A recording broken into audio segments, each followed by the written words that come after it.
Hello hello hello dear, good evening. कैसे हैं आप लोग? Good evening, good evening. कैसे हैं आप लोग बताइए जरा, कैसे हैं आप लोग? कैसे हैं माय डियर बताइए। सब कुछ ठीक है? साउंड क्लियर है? क्या साउंड क्लियर है? एक बार मेंशन आप करिए, साउंड क्लियर है? हेलो, ठीक है। बस एक बार साउंड के बारे में बताइए, साउंड क्लियर है? ठीक है, साउंड क्लियर है, ठीक है। देखिए, आपको पता था जैसे कि ये बैच आपका स्टार्ट होने वाला था, मतलब पिछले ही वीक में, लेकिन तबीयत खराब होने की वजह से आपका पिछले वीक में स्टार्ट नहीं हुआ। बहुत सारे लोग का मैसेज आ रहा था, सर आपने बोले थे पिछले वीक में स्टार्ट हो जाएगा, नहीं हुआ नहीं हुआ। तो मैंने आज से इसको स्टार्ट कर रहा हूं, यानी कि आज मंगल से इसको स्टार्ट कर रहा हूं, ठीक है ना। और बड़ी अच्छे से अभी, मतलब मैं अभी पूरा 100% फिट एंड फाइन नहीं हूं, लेकिन फिर भी आपके साथ जुड़ा हूं। अब पूरे एनर्जी के साथ रहूंगा। आपको भी हर दिन पूरे एनर्जी के साथ जुड़ना है बैच में, और ये 1 घंटा आपको एग्जाम तक हमें देना है, ठीक है। इसका आउटपुट आपको एग्जाम हॉल में जब बैठेंगे ना, तब आपको सब कुछ क्लियर एंड कट पता चल जाएगा। समझ गए बातों को? जितना मैंने आपसे वादा किया है, कहीं उससे आपको ज्यादा दूंगा, इस बात का आप ध्यान रखिएगा। खाली जैसे जैसे हम इंस्ट्रक्शन देंगे वैसे वैसे आप करते चलिएगा, अपना दिमाग कम लगाइएगा। मैं जैसे जैसे बताऊंगा वैसे आप करने का काम ज्यादा करिएगा, खाली बस इस बात का ध्यान रखिए, ठीक है। हमको सबका कमेंट दिख रहा है, ठीक है। अगर कोई भी कमेंट ऐसा आएगा जो क्वेश्चन से संबंधित होगा तो हम उसका रिप्लाई देंगे। अदरवाइज आपको भी फालतू कमेंट करने की कोई जरूरत नहीं है। जहां सिर्फ प्रॉब्लम होगा वहां आप कमेंट करेंगे, हमारे सामने दिख रहा है, हम आपको रिप्लाई देंगे, सब कुछ समझाएंगे। ज्यादा से ज्यादा फोकस करेंगे क्लास में कि हम क्वेश्चन को कैसे पूरा क्वेश्चन को बनाएं। समझ गए बातों को? चलिए हम एक बार कमेंट को नीचे कर लेते हैं, ताकि जो नया कमेंट आता है ये भी हमको दिख सके। और जैसे कि आपको पता था कि हम आपको बोले थे कि 7 बजे से हम शुरू करेंगे, आज 7 बजे से। ये टाइमिंग आपका 8 से 9 हो जाएगा, क्योंकि आज आपका मतलब हम ऐसे ले लिए हैं रेंडम 7 से 8, लेकिन ये टाइमिंग आपका 8 से 9 हो जाएगा, जिस टाइम में मैक्सिमम लोग अपना मतलब पढ़ के थक जाते हैं, लेकिन उनको हम 1 घंटा अपने साथ जोड़ेंगे ताकि वो लोग बेहतर परफॉर्म कर सके एग्जाम में। समझ गए बातों को? ठीक है, अब सब कुछ समझ गए। और जो भी हम पढ़ाएंगे उससे पहले उसका पीडीएफ आपके पास चला गया रहेगा, उसको आपको प्रिंट करा लेना है। अभी पैसा नहीं देखना है कि सर हमको प्रिंट कराने में लग रहा है, ये कराने में, वो कराने में, वो सब कुछ नहीं देखना है। आपको अगर जरूरत है एडजस्टमेंट करिए, ठीक है ना। जैसे भी होता है, मम्मी से, पापा से, मतलब जैसे भी हो सकता है एडजस्टमेंट करिए, लेकिन अभी आपको बाकी चीजें पर फोकस नहीं करना है। टू द पॉइंट जो पढ़ाएंगे उस पर फोकस करना है। तो अब तो आप सभी लोग एप्लीकेशन पे जुड़ गए हैं, ठीक है। आपको मोस्ट वेलकम है। आइए हम क्वेश्चन का शुरुआत करेंगे। आज जो करेंगे वो टीआरई 1, 2, 3 में जो आपका फिजिक्स का जितना भी क्वेश्चन पूछा गया वो सब। ये क्लास किसके लिए यूजफुल है सर? तो आपका पीआरटी के लिए भी और कॉमन पेपर के लिए भी उतना ही इंपॉर्टेंट है। समझ गए बातों को? चलिए आइए, इस बैच का नाम है दंगल, जैसे कि आप जानते हैं। और अभी आप सभी लोग जुड़े हैं कहां पे? प्लेटफॉर्म बाय नवीन कुमार सिंह एप्लीकेशन पे आप मेरे साथ हैं। समझ गए बातों को? चलिए आइए, और इसमें क्या क्या कराएंगे देख लीजिए। हम आपको ये बात पहले ही बोले थे, अभी भी एक बार बोल देते हैं। यहां सारा क्वेश्चन जो होगा आपका, ठीक है ना, देखिए जितना भी क्वेश्चन होगा ये सब एक तो प्रीवियस ईयर के बेस पे होगा, एनसीईआरटी एससीईआरटी का मतलब ओरिएंटेड क्वेश्चन होगा। उसके बाद आपका इन्वायरमेंट साइंस का, जैसे कि मान लीजिए साइंस बेस्ड कुछ इन्वायरमेंट का क्वेश्चन आता है, वो भी हम आपको यहाँ करा दें। जैसे फिजिक्स में वो क्वेश्चन है, अभी आगे हम दिखाएंगे आपको, साइंस बेस्ड इन्वायरमेंट है, ठीक है ना। चलिए, अब मैंने बहुत कुछ बता दिया आपको, जितना हमको बताना चाहिए था, ठीक है। अब करते हैं आपका स्टार्ट, में यहां से करता हूं। देखिए ये क्वेश्चन आपके एग्जाम में पूछा गया। देखिए यहाँ पे बहुत सारे वो लोग जुड़े हैं मेरे साथ जो हमारे से फिजिक्स पढ़ चुके हैं बैच में, बहुत सारे वो भी लोग जुड़े हैं जो नहीं पढ़े हैं। तो यहाँ मैं सबके लिए पढ़ा रहा हूं, इसलिए कोई ये ना सोचे कि सर हम आपसे बैच में नहीं पढ़े। तो यहाँ समझ में आएगा, बिल्कुल समझ में आएगा, चिंता की कोई बात नहीं, ठीक है। चलिए देखिए आगे आइए। देखिए पहला क्वेश्चन को समझिए, पढ़िए। देखिए पहला क्वेश्चन आपका क्या कह रहा है? कह रहा है एक अवतल दर्पण। सबसे पहले बात हमको की पॉइंट क्वेश्चन में मिल गया, अवतल दर्पण की बात कर रहा है। द्वारा उत्पन्न आपका आवर्धन यानी कि आपका मैग्निफिकेशन। अब पहले क्वेश्चन में ये बाइलिंगुअल करना छोड़ दिए है ना, है बाइलिंगुअल कहाँ किए? ओह सॉरी, ये बाइलिंगुअल वाला स्लाइड आना था। हालांकि देख लीजिए जो क्वेश्चन आपको पीडीएफ गया है बाइलिंगुअल है ना, पीडीएफ गया है बाइलिंगुअल है ना सर आपके साथ है, ठीक है, ठीक है। चलिए देखिए, हाँ चलिए, बाइलिंगुअल वाला पीडीएफ गया है, गलती से एक को भाषा में आ गया है मेरे पास, ठीक है ना। कोई बात नहीं, हम आज इसका सोल्यूशन करवा लेते हैं, ठीक है ना। अब तो बोर्ड पे आ गया है, ठीक है ना। कल से हम इसका पूरा ध्यान रखेंगे कि हम एक बार पहले ही चेक कर लेंगे। आइए देखिए कह रहा है क्या, फिर भी आज जहां अंग्रेजी का जरूरत है वहां लिखते जाएंगे। देखिए अवतल दर्पण यानी कि इसको हम क्या कहते हैं? Concave concave mirror, concave mirror यानी कि अवतल दर्पण द्वारा आपका उत्पन्न जो आवर्धन है यानी कि मैग्निफिकेशन है ये -2 दिया गया है। ठीक है ना, जब 1 सेंटीमीटर ऊंचाई की वस्तु को ध्रुव से उपयुक्त दूरी पर आपका रखा जाता है तो यह छवि की ऊंचाई क्या होगा। यानी कि आपसे पूछा जा रहा है कि इमेज जो बनेगा उसका हाइट क्या होगा। ये वस्तु का ऊंचाई आपको दिया है कितना है 1 सेंटीमीटर। ये किसका ऊंचाई है आपका, तो वस्तु का ऊंचाई है। पूछ किसका ऊंचाई रहा है, तो ये आपका यानी कि किसका ऊंचाई पूछ रहा है, तो ये वस्तु का आपको दिया है, प्रतिबिंब की ऊंचाई पूछ रहा है। किसका पूछ रहा है आपका, प्रति आपका बिंब की ऊंचाई पूछ रहा है। ठीक है, अगर आपको याद है तो ठीक है, नहीं तो अभी आपको याद दिलाते। ठीक है, बाइलिंगुअल बिल्कुल हुआ है, कैसे पता नहीं, गलती से एगो स्लाइड मेरे पास आ गया बिना बाइलिंगुअल। आप देखेंगे उसमें पीडीएफ जो आपको डाला गया है वो सब बाइलिंगुअल वाला है। मैं दिखा देता हूँ, देखिए यही सब पीडीएफ आपको गया होगा ना, ये सब बाइलिंगुअल वाला है, सबके सब बाइलिंगुअल वाला है। ठीक है ना, गलती से वो स्लाइड मेरे पास आ गया और आज तो ये खुल गया है, तो अभी तो करेक्शन करना मुश्किल है, लेकिन मैं समझाता हूँ। देखिए जैसे कि आपका मैग्निफिकेशन को हम एम से लिखते हैं, और ये मैग्निफिकेशन क्या होता है कि आपका हाइट ऑफ इमेज बटा में हाइट ऑफ ऑब्जेक्ट। ये क्या होता है आपका हाइट ऑफ इमेज बटा में हाइट ऑफ ऑब्जेक्ट होता है। यानी कि किसका ऊंचाई, प्रतिबिंब की ऊंचाई बटे वस्तु की ऊंचाई। ये क्या होता है आपका प्रति आपका बिंब, प्रतिबिंब की आपका ऊंचाई बटे में किसका ऊंचाई, तो आपका वस्तु की ऊंचाई होता है। समझ गए बातों को, ये क्या होता है प्रतिबिंब की ऊंचाई बटे में वस्तु की ऊंचाई होता है। एम से हम मैग्निफिकेशन को दिखाते हैं। और यहाँ पे दर्पण है तो दर्पण इसमें आपका बराबर क्या होता है माइनस आपका v/u भी होता है। लेकिन अभी हमको -v/u का इस्तेमाल नहीं करना है। क्यों नहीं करना है, क्योंकि हमें क्वेश्चन में डेटा इसका नहीं दिया, खाली इसका दिया हुआ है। ठीक है, अब आइए हम आगे बढ़ते हैं थोड़ा। देखो मैग्निफिकेशन कितना दिया है -2, यानी कि m का वैल्यू -2 है। -2 बराबर हाइट ऑफ इमेज दिया है, नहीं निकालना है।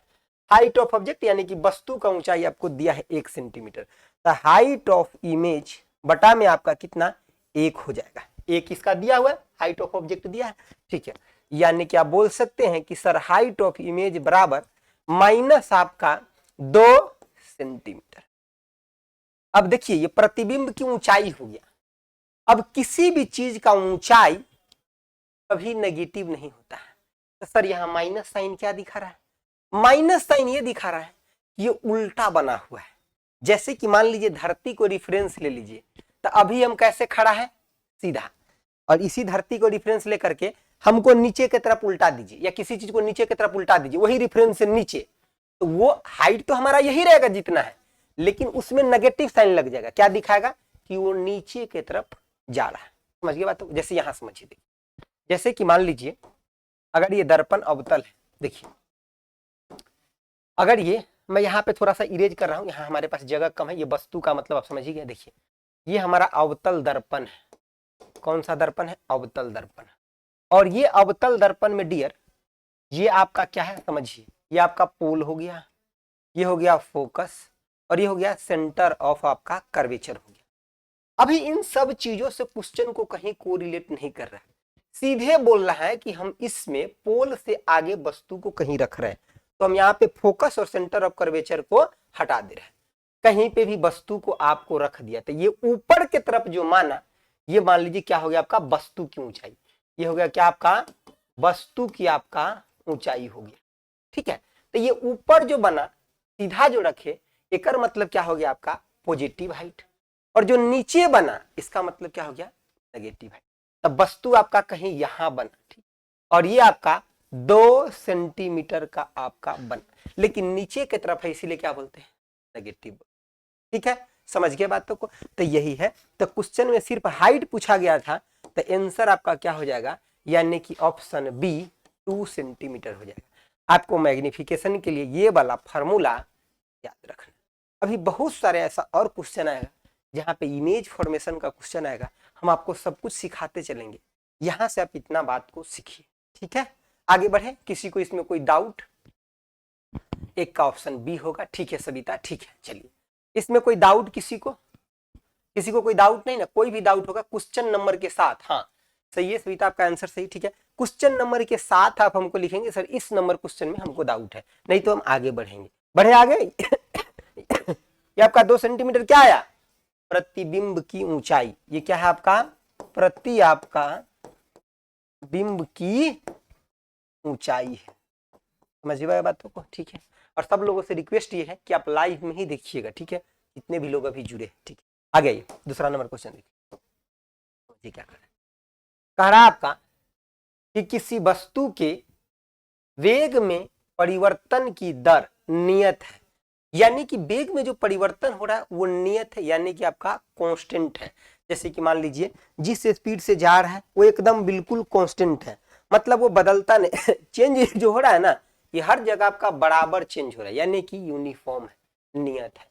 तो इसका औसत वेग आपका कितना होगा। जैसे कि मान लीजिए कोई भी वस्तु यहां से चलना शुरू किया, आपका u वेग इनिशियल था, और धीरे धीरे स्लो मात्रा में आप बढ़ते गया, हर जगह आपका नियत रूप से बढ़ते गया। फाइनल वेग इसका v हो गया, ऐसा मान लीजिए कितना हो गया, फाइनल वेग इसका v हो गया। तो हम पूछेंगे एवरेज वेग कितना हो जाएगा, तो आप बोलिएगा v एवरेज हो जाएगा आपका, यानी कि u प्लस में v बटा में कितना आपका 2 हो जाएगा। अगर ये नियत वेग से हमेशा क्या आपका बढ़ा है तब की बात कर रहे हैं, ठीक है ना। एक मतलब आंसर क्या हो जाएगा, प्रारंभिक और अंतिम वेग के योग का आधा हो जाएगा, यही क्या होगा आपका औसत वेग होगा। ये सब पूछा हुआ क्वेश्चन है, आज जो भी हम क्वेश्चन करा रहे हैं ये सब पीआरटी में पूछा गया, ठीक है ना। सर पीआरटी में कितने नंबर का साइंस आता है, डियर आपका 20 नंबर प्लस का साइंस आएगा, समझ गए। 20 नंबर प्लस का आपका साइंस होता है, मतलब एक मेजर रोल निभाता है साइंस, जो मैं आपको यहाँ कवर कराऊंगा, ठीक है ना। आगे बढ़े, इसका आंसर समझ गए कि ऑप्शन आपका क्या हो जाएगा, ये हो जाएगा। ये यू क्या था, इनिशियल वेग था, जिसको प्रारंभिक वेग कहते हैं, इनिशियल आपका वेग। और ये कौन सा वेग है आपका, तो आपका फाइनल वेग है डियर, समझ गए बात, ठीक है। आगे देखिए, अब ये क्वेश्चन सर ये तो बड़ा झंझटा क्वेश्चन, बिल्कुल भी झंझटा नहीं। एग्जामिनर पूछना क्या चाहा है, उसका दृष्टिकोण क्या रहा है इस क्वेश्चन को पूछने का, वो मैं आपको क्लियर कराता हूं। बोर्ड पर देखिए कह रहा है क्या, अवरक्त किरण यानी कि इंफ्रारेड के तरंग दैर्ध्य की कोटि क्या होगा। अब इसको समझने के लिए हमको वेव चैप्टर का ज्ञान होना चाहिए, अगर जिसको नहीं है मैं बताता हूं, और जिनको है तुरंत 2 सेकंड में इसका आंसर बताओ आप लोग। देखो सबसे पहली बात क्या है, अगर हम वेव की थोड़ा बात करें तो आपका 7 गो इलेक्ट्रोमैग्नेटिक वेव है, उसके अलावा जो भी बच गया वो सब के सब आपका नॉन इलेक्ट्रोमैग्नेटिक वेव है। तो सर ये 7 को हमको बता दो, बाकी जो बच गया उसको हम समझ लेंगे कि वो नॉन इलेक्ट्रोमैग्नेटिक वेव। तो आओ इधर आओ, देखो आपका 7 को क्या है, इलेक्ट्रोमैग्नेटिक आपका वेव है, समझ गए बात। तो 7 को आपका इलेक्ट्रोमैग्नेटिक वेव, इलेक्ट्रोमैग्नेटिक वेव को हिंदी में क्या कहते हैं, विद्युत चुंबकीय तरंग कहते हैं सर, इसको क्या कहते हैं हम, तो विद्युत चुंबकीय तरंग कहते हैं, समझ गए बातों को, क्या कहते हैं, विद्युत चुंबकीय तरंग कहते हैं। अब ध्यान से देखिए 7 तो क्या है, एक तो आपका गामा होता है, एक एक्स होता है, एक आपका यूवी होता है, एक विजुअल होता है, एक इन्फ्रा होता है, एक माइक्रो होता है, और एक आपका रेडियो होता है, समझ गए बातों को। अब यहाँ देखिए, अब एक क्वेश्चन में इसका हम पूरा डिटेल बता देते हैं, दूसरा जगह इसी पैटर्न पे क्वेश्चन आएगा तो वहां हम आपको शॉर्ट में बताते चलेंगे, समझ गए बातों को। सर कॉमन पेपर का भी ध्यान रखिएगा, एकदम 100% ध्यान रखेंगे, आपको चिंता नहीं करना है, बस 100% ध्यान रखेंगे। इधर देखिए ये आपका गामा है, सर याद कैसे रखें तब आपको बताते हैं। देखिए सबसे पहले बात, खाली आप विजुअल का याद रख लीजिए बीच में, देखिए 7 गो है ना, तो 7 गो टर्म को हम ऐसे लिख सकते हैं क्या, 3 प्लस में 1 और प्लस में 3, बताओ लिख सकते हैं। 3 गो ऊपर से छोड़ दो, 3 गो नीचे से छोड़ दो, बीच में जो कौन सा आपका विजुअल यानी कि आपका दृश्य किरण है, बीच में आपका क्या है ये विजुअल, इसको हम हिंदी में क्या कहते हैं पहले अंग्रेजी में लिख देते, देखो आपका क्या है विजुअल, यानी कि इसको हम दृश्य किरण कहते हैं, विजुअल रे का मतलब दृश्य किरण, ठीक है। यूवी रे यानी कि अल्ट्रा वायलेट रे पराबैंगनी किरण इसको कहते हैं, ठीक है ना। आपके पास स्पेस ज्यादा है तो लिखते चलिएगा, ठीक है। और हाँ, एक बात का ध्यान रखना है, आपके पास एगो 30-40 रुपया वाला नॉर्मल सा कॉपी ले जाए, मतलब बहुत खराब पेज वाला नहीं, तनका बढ़िया पेज वाला, ठीक है। और जैसे जैसे हम कराते चलेंगे आपको पीडीएफ निकाल के रखना है, जो छोटा कंसेप्ट होगा पीडीएफ में वहीं पे चेप देना है, बड़ा कंसेप्ट होगा तो हम बोलेंगे कि उसको आपको कॉपी में लिखना है। जैसे ये कंसेप्ट बड़ा है तो हेडिंग दे देना है कि 7 गो इलेक्ट्रोमैग्नेटिक वेव होता है, और इसको तुरंत एगो पेज के अंदर इसको पूरा का पूरा चेप देना है अच्छे से, जैसे मैं बताऊंगा, ठीक है ना। चलिए इधर आइए, देखिए विजुअल यानी कि दृश्य किरण, ये क्या होता है, अल्ट्रा वायलेट रे यानी कि आपका पराबैंगनी आपका किरण। उसके बाद ये क्या होता है, एक्स रे को हम एक्स किरण ही लिखते हैं, एक्स किरण। और ये आपका क्या है, गामा रे, गामा आपका किरण।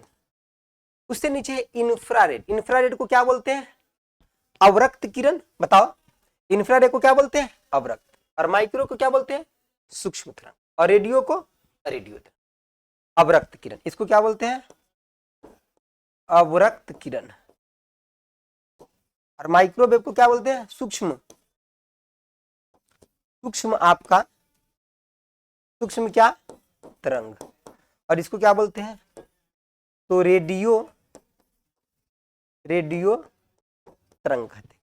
सर थोड़ा याद करा दो हमको, देखो कोई ट्रिक का जरूरत नहीं है, सिंपल भाषा में याद करो। देखो बीच में विजुअल है, यानी कि हम वी लीटर से फिजिक्स केमिस्ट्री का नोट्स बनाए हैं, बहुत अच्छे सर, और बायो का भी बना रहे, बिल्कुल वेरी गुड, बहुत अच्छा। इधर देखिए, देखिए समझिए बातों को, देखिए विजुअल आपका बीच में हो गया, और भी के बाद आपका क्या होता है, मतलब भी के बिल्कुल आपका आसपास में यूवी होता है, कोरिलेट करो, भी के आसपास में आपका यूवी होता है अंग्रेजी अल्फाबेट में, यूवी के आसपास में आपका एक्स होता है, कोरिलेट करो, एक्स होता है।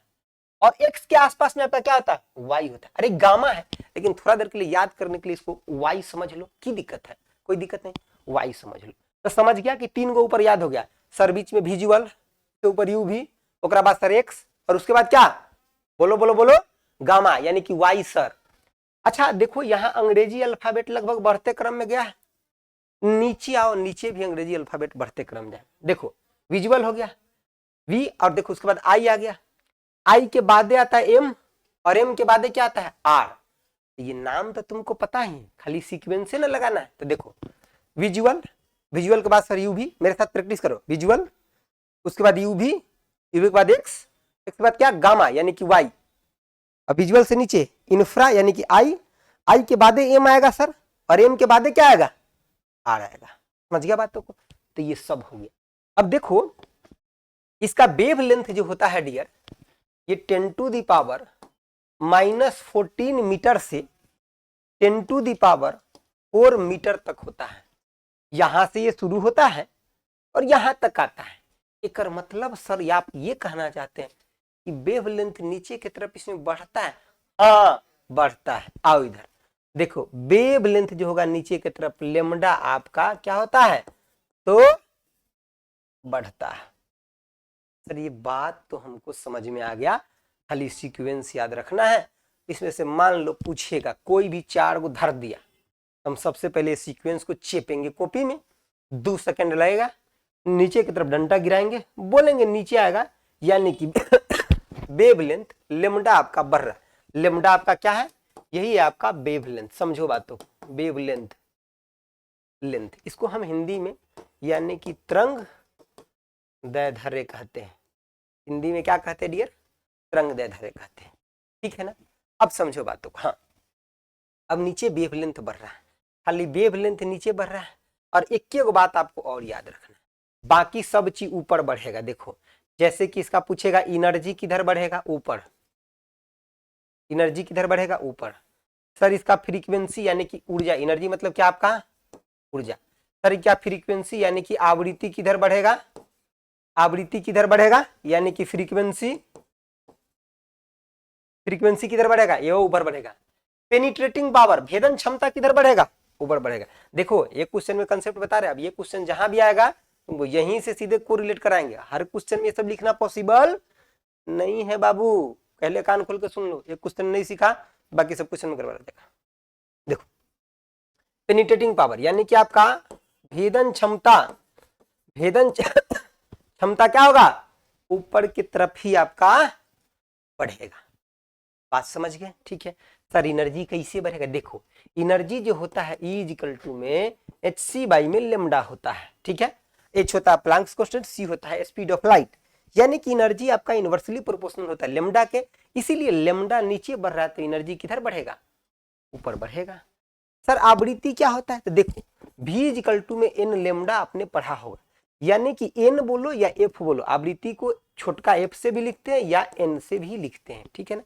n इक्वल टू क्या हो जाएगा, तो सर यहाँ पे v बाई लेमडा, और v अगर कांस्टेंट हो गया तो लेमडा फिर इनवर्सली प्रोपोर्शनल हो गया, एक मतलब ये बात हो गया सर, ठीक है। तो ये भी आपका ऊपर बढ़ेगा, और जिसका जितना ज्यादा फ्रीक्वेंसी होगा उसका भेदन क्षमता भी उतना ही अधिक हो।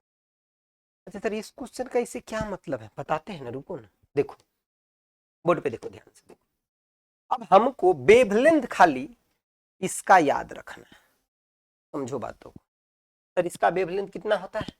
इसका जो वेवलेंथ होता है ये होता है आपका पेन से लिखिए, देखो इसका जो वेवलेंथ होता है ये 3800 एंगस्ट्रम से लेकर के और 7800 आपका एंगस्ट्रम तक होता है। समझ गया बातों को? और आपने एक बात और समझ लिया क्या, कि सर नीचे की तरफ वेवलेंथ बढ़ता है। अब इस क्वेश्चन में देखो क्या पूछा है, इंफ्रारेड का वेवलेंथ, एक मतलब सर और 7800 तक तो यही रह गया, 7800 से ज्यादा होगा इंफ्रा का, ये बात क्लियर हो गया, ठीक है। अब आओ ऑप्शन में देखो, 100 होगा सही क्या, नहीं होगा, 1000 होगा नहीं होगा, एक ऑप्शन बचा आपका, यानी कि यही बात वो कहना चाह रहा था, यानी कि इससे तनका ज्यादा एकड़, इससे ज्यादा एकड़, इससे ज्यादा एकड़, ठीक है ना। तो ये आपका लगभग 10,000 के आसपास आपका ये होता है अवरक्त किरण का। अब आप याद भी रख लीजिएगा तैयो चलेगा, हालांकि एग्जामिनर जो पूछा था वो ये पूछना चाह रहा था कि आपको विजुअल का पता है कि नहीं है। समझ गया बात? तो चलिए अब एक जगह और कहीं एक क्वेश्चन आएगा तो वहां पे हम आपको ये कंसेप्ट न बता करके वहां पे इस सब का रंग दैर्ध्य बता देंगे, वहां जब खाली जगह जहां रहेगा वहां पे। समझ गए बातों को? और उसको भी याद करा देंगे, जहां के लिए आप इस क्वेश्चन को ये सारा मंथन को आप याद रखेंगे, यानी कि option C will be correct, सही है सोनी आपका आंसर। चलिए आगे बढ़े, आगे बढ़ सकते हैं, कोई डाउट नहीं ना? ये सब पीडीएफ आपको जाएगा, पीडीएफ जिस दिन क्लास होगा उसी दिन आपके बैच में पीडीएफ इंटर कर जाएगा, ठीक है। चलिए आगे आइए, आगे देखिए, देखिए समझिए बात। कह रहा है प्रकाश आंख में किससे होकर प्रवेश करती है, बताओ। प्रकाश आंख में किससे होकर प्रवेश करती है, प्रवेश करने की बात कर रहे हैं, बताओ बताओ आंसर बताओ, बताओ ये किससे होकर प्रवेश करती है, कॉर्निया से प्रवेश करती है। अब हमको और भी सारा चीजें बताना है, यहाँ समझो बातों को। देखो देखो आंख का लेंस पूछेगा कैसा होता है, तो लेंस पूछेगा किसका, आंख का, तो कैसा लेंस होता है आपका, उत्तल आपका लेंस होता है। समझिए बातों को, आंख का, हाँ ठीक है। तो क्वेश्चन का आंसर देते हैं ना तो साथ में क्वेश्चन भी लिखिए, जैसे एक का आंसर क्या होगा, दो का क्या होगा, तीन का क्या होगा, ऐसे ऐसे लिखेंगे तो ज्यादा अच्छा। देखो समझो बातों को। अब देखो आंख का बारे में हम थोड़ा बताते हैं, आप समझो। देखो सबसे पहली बात, ये कॉर्निया जो है ना, ये आपका कॉर्निया, ये भी पूछा जाता है कि आंख का डोनेट करने वाला पार्ट कौन सा होता है। जैसे बोलते हैं ना कि आंख का ये वाला पार्ट, मतलब जैसे कोई दान देता है ना, किसी को डोनेट करता है, तो आंख को डोनेट करने वाला पार्ट कौन सा होता है, ये पूछा जाता है एग्जाम में। गर्मी बहुत लगने लगा यार, ठंड के महीना है, ऐसे चलाएंगे तो बाहर वाले लोग क्या सोचेंगे, कहेंगे कि लग रहा है कुछ गर्म है ना, इसीलिए नहीं चला सकते। चलिए आगे आगे आइए, ये बाप रे जैकेट में क्या लग गया इधर जी। चलो इधर देखिए, इधर देखिए, समझिए बातों को। देखिए तो ये डोनेट करने वाला पार्ट जो होता है यही कॉर्निया होता है। याद रखिएगा कि आपका डोनेट डोनेट करने वाला वाला पार्ट जो होता है, पार्ट जो होता है कौन सा होता है आपका, तो कॉर्निया ही होता है आपका डोनेट करने वाला पार्ट। याद कैसे रखेंगे सर? देखो कॉर्निया को सी से लिखते हैं और डोनेट को डी से लिखते हैं, तो कोरिलेट कर लो ना, सी और डी कोरिलेट कर लो, सी और डी को कोरिलेट कर लो, ठीक है, समझ गया बात? देखो आंख का लेंस कोई पूछ लेता कैसा लेंस होता है? उत्तल लेंस होता है। आंख में इमेज कैसा बनता है? देखो अगर हम बात करते हैं प्रतिबिंब का, प्रति आपका बिंब कहाँ पे? प्रतिबिंब कहाँ पे? आंख में, यानी कि आंख आई में प्रतिबिंब की बात करते हैं, ठीक है ना। किसी को भी अगर कोई प्रॉब्लम हो रहा होगा बाइलिंगुअल के संबंधित, आज के लिए माफी चाहते हैं, कल से कोई दिक्कत आपको नहीं रहेगा। देखिए अगर हम बात करते हैं प्रतिबिंब का आंख का, तो ये कहाँ बनता है? ये रेटिना पर बनता है डियर, रेटिना पर बनता है। कैसा बनता है? रेटिना पर आपका बनता है। कैसा बनता है सर प्रतिबिंब? तो ये आपका उल्टा, उल्टा और कैसा? उल्टा और कैसा बनता है? जो उल्टा बन रहा है वो वास्तविक बनेगा, उल्टा और वास्तविक बनेगा। समझ गए बात? तो इस बात को ध्यान रखना, एग्जाम में ना जाने कई बार पूछा गया है कि आंख में जो प्रतिबिंब बनता है वो कहाँ बनता है? तो हमारे रेटिना पर। सर ऑप्शन कौन सा? कौन से क्वेश्चन? ये एक के बारे में बताते हैं, रुक जाओ बताते हैं, कोई बात नहीं, सुनो बताते, सब बताते, रुको। देखो सबसे पहले बात कहाँ बनेगा? रेटिना पर बनेगा, उल्टा बनेगा और वास्तविक। इतना चीज कवर कर लिए। आंख आपका उत्तल लेंस होता है, ये कॉर्निया आंसर हो जाएगा। डोनेट करने वाला पार्ट कॉर्निया होता है। अब देखो स्लरी मसल क्या होता है, इधर समझो थोड़ा। देखो ये स्लरी मसल जो होता है मांसपेशी, जैसे कि मान लो आपका ये आंख है, ठीक है ना, तो ये आंख किसी न किसी चीज से आपका जुड़ा हुआ होगा। अरे बताओ माय डियर, किसी न किसी चीज से आपका जुड़ा हुआ होगा, ठीक है ना, जुड़ा हुआ। एक रैंडम इमेज बनाए हैं तो अब देखो ये स्लरी मसल जो होता है ना डियर, ये हमारे आंख को एडजस्टमेंट, ये जो आपका स्लरी मसल जो होता है ये आंख को एडजस्टमेंट करता है। जैसे कि मान लीजिए अभी हम लोग नवयुवक हैं तो तुरंत किसी चीज को धाय बंद करते हैं आंख और खोल करके देख लेते हैं, मतलब हम लोग का स्लरी मसल एकदम टकाटक है। लेकिन कोई दादाजी एकदम पूरा 60 70 80 के हो गए, बउआ कौन चीज है तनका देखिए, न बुझाई छी ठीक से, एक मतलब ओकर स्लरी मसल एकदम बिल्कुल सही से काम न कर रहा है, मतलब लूज हो गया है, मतलब एकदम टकाटक नहीं है कि जैसे ही चाहे वैसे ही उसको घींच करके छोटा बड़ा तुरंत नहीं कर सकता, एडजस्ट नहीं कर सकता। जैसे कि मान लीजिए हम लोग गाछी पर चिड़िया बैठल है, ओकरो तुरंत देख लिए, हाथ पर एगो सुई रख देगा ओकरो तुरंत देख लिए, तो वहां से तुरंत यहाँ लाए, स्लरी मसल एकदम तुरंत धकाधक काम कर रहा है, तुरंत एडजस्टमेंट कर लिए। अब बाबा देखे गाछी पर चिड़िया, हाथ पर सुई, तो उनको तनका देर टाइम लग जाएगा, मतलब उनका स्लरी मसल जो है एकदम धकाधक काम नहीं कर रहा था। समय के साथ है ना ये थोड़ा सा लूजापन हो जाता है। इस स्लरी मसल का काम होता है आंख को एडजस्टमेंट करना। समझ गए बात को? ठीक है, आइए बढ़े आगे, ठीक है ना, चलिए ठीक है, चलिए यही है आपका क्या, तो स्लरी मसल है, ठीक है ना। चलिए बहुत सारे ऐसे छोटा छोटा टॉपिक है कि वो भी हम कोशिश करेंगे आपको इसमें करा दें, जैसे कि SCRT का वन लाइनर बहुत सारा फैक्ट है, तो वो भी धीरे धीरे धीरे हम आपको सब कुछ इसमें डालते चल जाएंगे, बस आप चुपचाप देखते रहिए, किसी को बताइएगा मत, ठीक है। इधर आइए, यही आपका क्या, यानी कि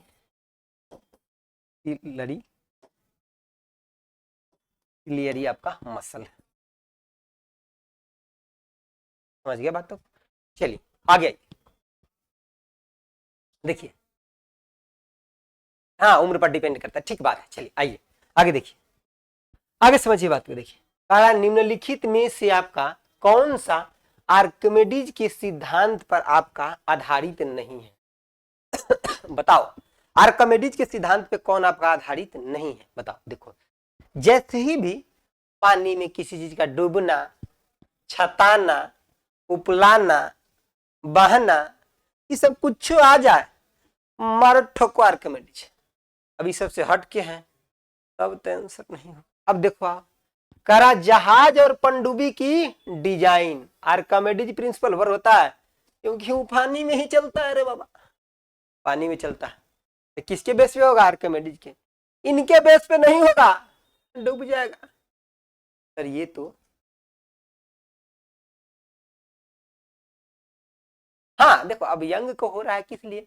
अब मोबाइल सेकता है दिन रात, तो क्या करेगा, वो तो हो ही सकता है। जैसे कि पहले दादाजी सबको होता था, अब बउआ 6 साल के हैं, चश्मा देखिएगा आता है मोट के लगे ले, सूरत देख के भी कभी कभी डर लगता है। सही बात है क्या? हाँ इधर देखिए, देखिए कह रहा है कि यानी कि हवाई जहाज के पंखों का डिजाइन, नहीं नहीं नहीं, हवाई जहाज ऊपर में उड़ता है यूं यूं यूं यूं यूं यूं, एकर पंखा का डिजाइन बर्नौली प्रमेय के सिद्धांत पर किया जाता है। तो ध्यान रखना, हवाई जहाज के पंखे का डिजाइन आपका बर्नौली आपका प्रमेय के सिद्धांत पर आधारित होता है। आधारित आपका होता है, समझ गए बात? ये किस पे आधारित होता है? तो बर्नौली प्रमेय के सिद्धांत पे आपका ये आधारित होता है। ठीक बात है, समझ गए? चलिए आगे, ये हाइड्रोमीटर है, इससे क्या करते हैं बताओ? किसी को पता है हाइड्रोमीटर से क्या करते हैं? नहीं पता है? आओ बताते हैं। क्या करते हैं? आपेक्षिक घनत्व को मापते हैं। ठीक, आपेक्षिक घनत्व को मापते हैं हाइड्रो। देखो होता है हाइग्रोमीटर, जिससे क्या मापते हैं बताओ? नहीं पता? आओ बताते हैं, धीरे धीरे सब कुछ बता देंगे। देखो, एक होता है हाइड्रोमीटर और एक होता है आपका हाइग्रोमीटर। हाइग्रोमीटर, इससे रिलेटिव ह्यूमिडिटी मापते हैं। रिलेटिव ह्यूमिडिटी, जैसे कि मान लो अभी पूरा सूखा सूखा मौसम है तो ह्यूमिडिटी कम है, लेकिन बारिश हो जाएगा तो ह्यूमिडिटी क्या हो जाएगा? बढ़ जाएगा। तो उसको हम किससे? हाइग्रोमीटर से मापते हैं। और हाइड्रोमीटर से जो पानी का रिलेटिव डेंसिटी, तो इसका हम डिजाइन किसके बेस पे करते हैं बताओ? आंसर, आंसर कोई नहीं होता, 5 का आंसर ऑप्शन सी। 5 का आंसर ऑप्शन सी क्यों? 5 का आंसर ऑप्शन सी क्यों? आंसर सी क्यों? 5 का आंसर सी क्यों? ये नहीं पूछा है ना, तो हवाई जहाज का डिजाइन तो नहीं ना करते इसके बेस पे। तो ये ना, ये पानी से संबंधित हो गया, ठीक है ना, तो ये तो हो जाएगा, लेकिन ये नहीं होगा, ये बर्नौली प्रमेय के सिद्धांत पे होता है। इसका भी डिजाइन जो किया जाता है आर्किमिडीज प्रिंसिपल के सिद्धांत पे किया था। तो ऑप्शन बी ना,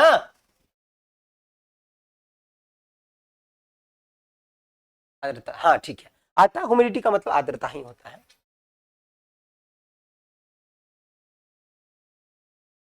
आर्द्रता ही होता है। चलिए, इसका आंसर क्या हो जाएगा? बी। सी नहीं, सी नहीं, ना ना सी नहीं, B B B B B B. हाँ 5 का आंसर बी। ठीक है, 5 का आंसर। आगे देखिए, बताइए 6 नंबर का क्वेश्चन। बहुत अच्छा क्वेश्चन है। देखो, करा विद्युत विभव को मापने के लिए किस उपकरण का उपयोग किया था? बताओ किस उपकरण का प्रयोग किया? विद्युत विभव को मापने के लिए किस उपकरण का प्रयोग किया? देखो विद्युत विभव है, यानी कि पोटेंशियल डिफरेंस की बात ये कर रहा है। नहीं क्यों ये वो लैंग्वेज में दिया है, बहुत सारे बच्चों को प्रॉब्लम हो रहा होगा, कोई बात नहीं है। जो पीडीएफ डाला हो बाइलिंगुअल है, उसमें आप पढ़ते चलेंगे, ठीक है? देखो आपका विद्युत विभव, सर गैल्वेनोमीटर क्या होता है? ये किसी तार के अंदर अगर कोई विद्युत धारा जा रहा है तो उसको इंडिकेट करने का काम करता है, यानी कि करंट के पहचान या इंडिकेट की बात करेगा तो गैल्वेनोमीटर होगा। इसे बहुत कम अमाउंट के करंट को मापते हैं, यानी कि इससे बहुत बहुत कम अमाउंट के करंट को मेजर करते हैं। मेजर, बहुत कम अमाउंट के करंट को मेजर करते हैं। और दूसरी बात क्या है, इसे हम किसी भी परिपथ में धारा की पहचान करते हैं या आइडेंटिफाई करते हैं। देखना बहुत जगह आपका लिखा हुआ है इसे हम करंट का यानी कि मेजर नहीं करते, लेकिन जब प्रीवियस ईयर क्वेश्चन दिखेगा ना, बताया हुआ है वहां पे कि हम कम अमाउंट के करंट को मेजर करते। मान लो बिजली पंखा चल रहा है तो इसमें जो करंट है वो हम अमीटर से मेजर करते हैं, लेकिन बहुत कम। जैसे मान लो कि इंडिकेट करने उसमें जा रहा है कि नहीं जा रहा है, गैल्वेनोमीटर। इसे हम विद्युत की पहचान करते हैं, कोई तार में जा रहा है कि नहीं, उसके इंडिकेट हो रहा है कि नहीं, उसका पहचान करते हैं, ठीक है ना। यानी कि ये जो काम करता है किस पे? यानी कि मैग्नेट पर सिद्धांत, मैग्नेट के सिद्धांत पे आपका ये काम करते हैं। इसे विद्युत परिपथ में विद्युत की पहचान करते हैं। इससे परिपथ में विद्युत विद्युत का पहचान करते हैं। अच्छा सर वोल्ट मीटर का, हाँ वोल्ट मीटर से हम वोल्टेज यानी कि विभव को मेजर करते हैं और पोटेंशियोमीटर से भी करते हैं। वोल्ट मीटर की तुलना में पोटेंशियोमीटर का एक्यूरेसी आपका ज्यादा होता है, ठीक है ना। पोटेंशियोमीटर का इसका एक्यूरेसी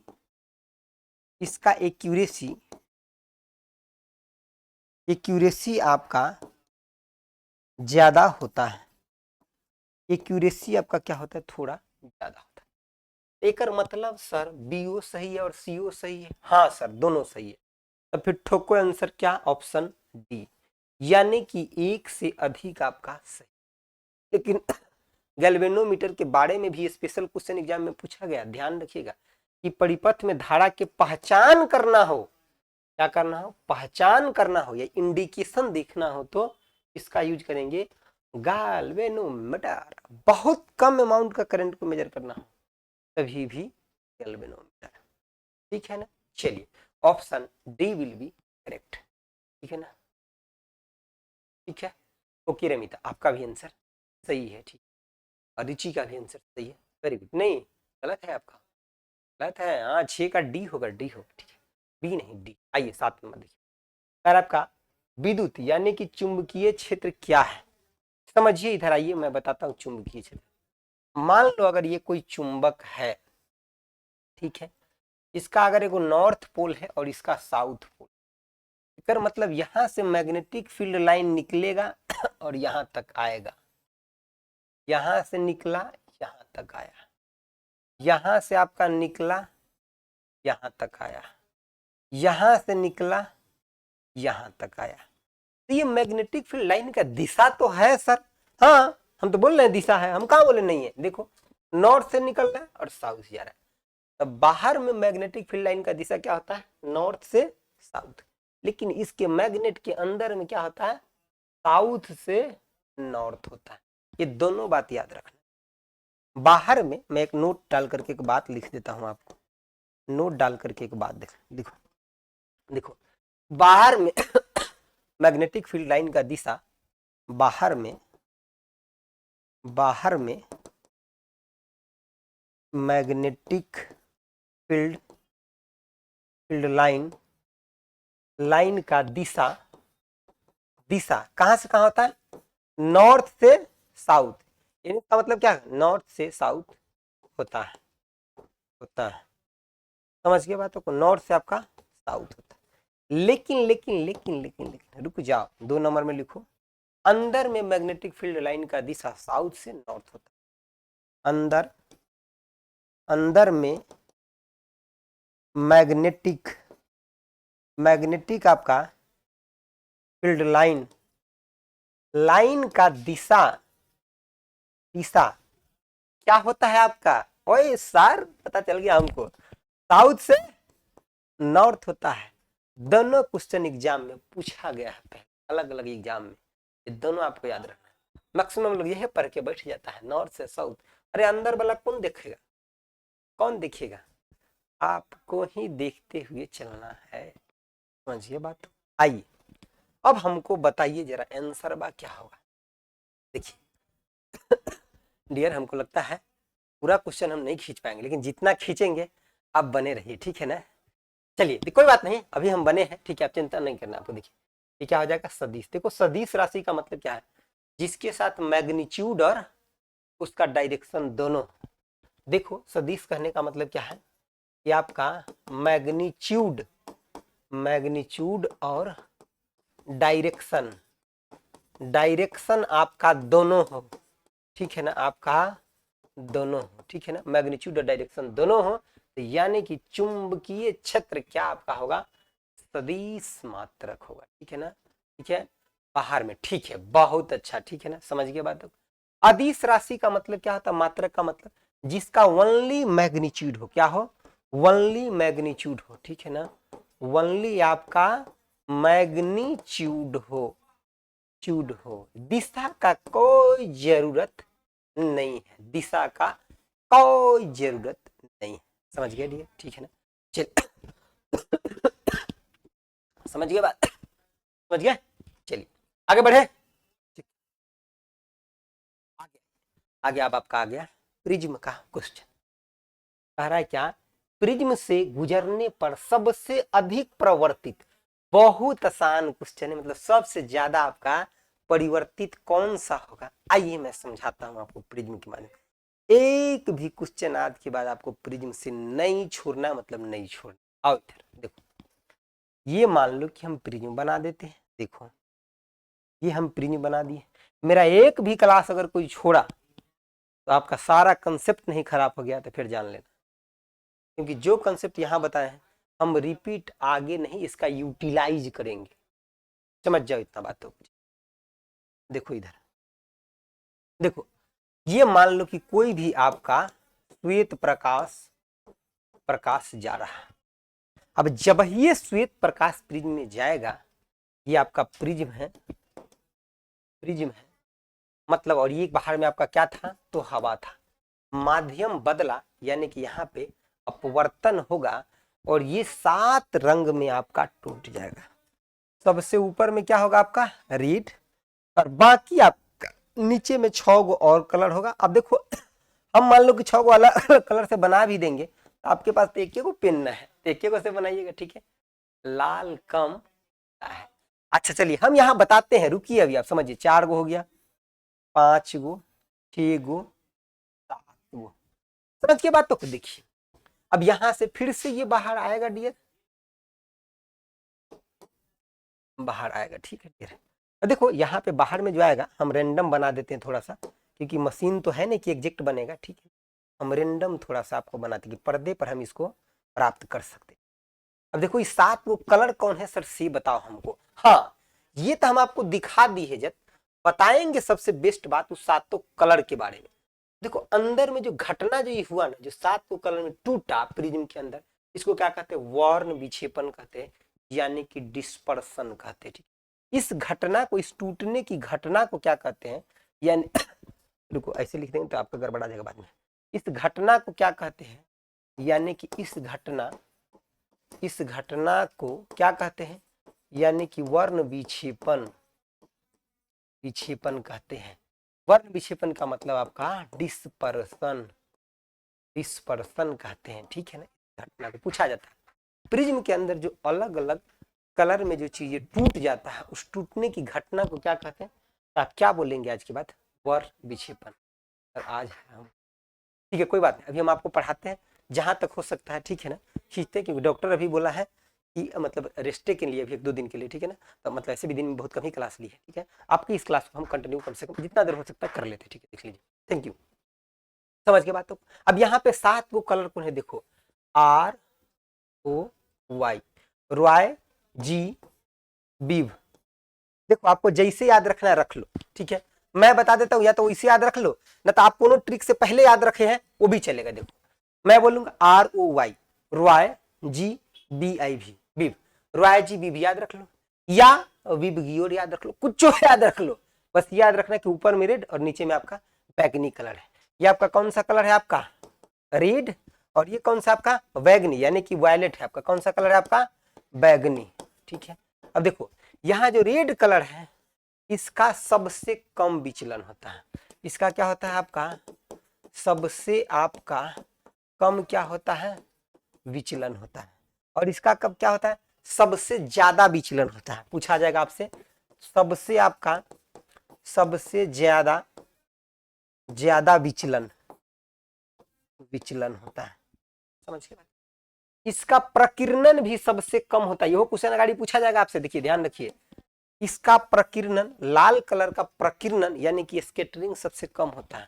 इसका प्रकीर्णन, इसका आपका प्रकीर्णन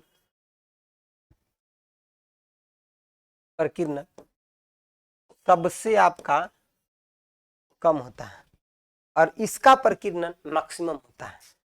इसका प्रकीर्णन क्या होता है? आपका मैक्सिमम होता है। ये दो बात आपको यहां से ध्यान रखना, ठीक है ना। एक तीसरा बात आप याद रख सकते तो रख लीजिए, सबसे ज्यादा वेवलेंथ किसका होता है आपका, रेड का, और सबसे कम किसका होता है आपका, तो वायलेट का। तो इसका आपका मैं यहां लिख देता हूं, दूसरा कलम से लिख दे, देखो कौन से लिख दो, कौन से लिख दो, इसे लिखता है। इस रेड का मैक्सिमम आपका होता है वेवलेंथ, इस सातों कलर में मैक्सिमम आपका वेवलेंथ इसी का होता है, मैक्सिमम आपका वेवलेंथ लेंथ इसका होता है। और इस सातों में मिनिमम वेवलेंथ इसी का होता है आपका, मिनिमम आपका मैं कहाँ लिखूं, यही लिख दो शॉर्ट में, तो मिनिमम आपका वेवलेंथ, वेवलेंथ मिनिमम आपका वेवलेंथ इसी का, ठीक है। तो इतना 6 क्वेश्चन आपको याद रखना।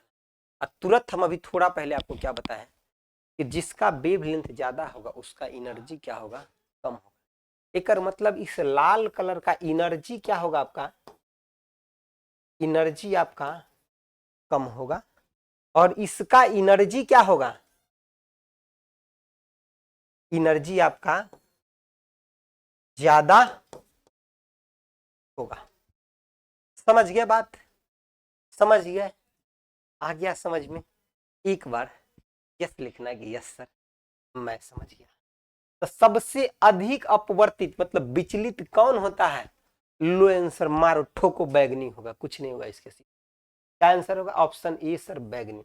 अब पूछा रहता सबसे कम अब देखो मान लो ऑप्शन यही रहता है, पूछता निम्नलिखित में से किसका कम होगा, तो देखो सबसे ज्यादा इसका तो सबसे कम तो रेड का होता है, रेड नहीं है तो ऑरेंज का हो जाएगा, ऑरेंज जो नहीं होता तो येलो का हो जाता, येलो नहीं रहता तो ग्रीन का हो जाता, ग्रीन नहीं रहता तो ब्लू का हो जाता, ब्लू नहीं रहता तो आपका इंडिगो का होता है, इंडिगो नहीं रहता, ठीक है। एक 8 का, हाँ एक होगा, हम भी तो एक ही लिखे हैं, तो आप क्या, यस सर यस सर, ठीक है। हाँ सर मैं पीआरटी के ऑफलाइन बैच में आपसे पढ़ती हूँ, बहुत अच्छा पढ़ाते थे, ठीक है। नहीं देखिए आप समझते हैं ना, देखिए इन मतलब टाइम देंगे ना तो एकदम गारंटी कह रहे हैं कि वो सब कुछ क्लियर कट आईना के जैसे दिखे।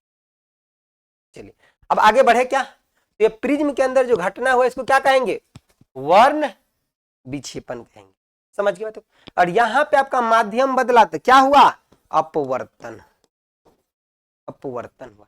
यहां भी माध्यम बदला तो यहां पे भी क्या होगा आपका अपवर्तन होगा आपका,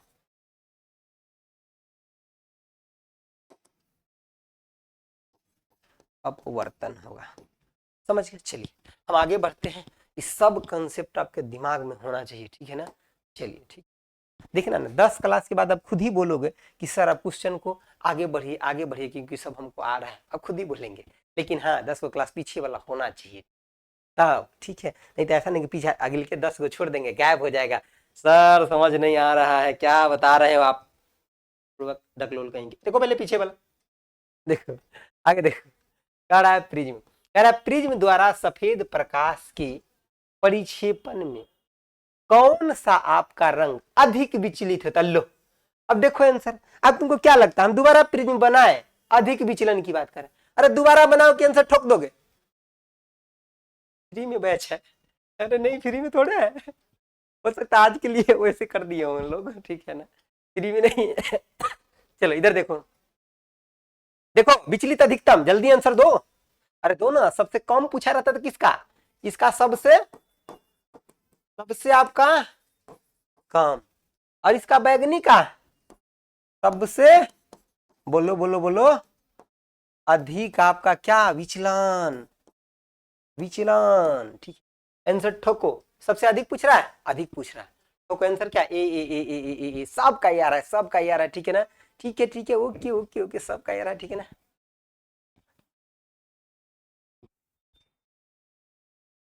ठीक है चलिए बहुत अच्छा, हाँ हाँ मैंने आपको कई बार उस कमेंट में भी देखे हैं आंसर देते हुए, ठीक कोई बात नहीं, आगे ये देखिए।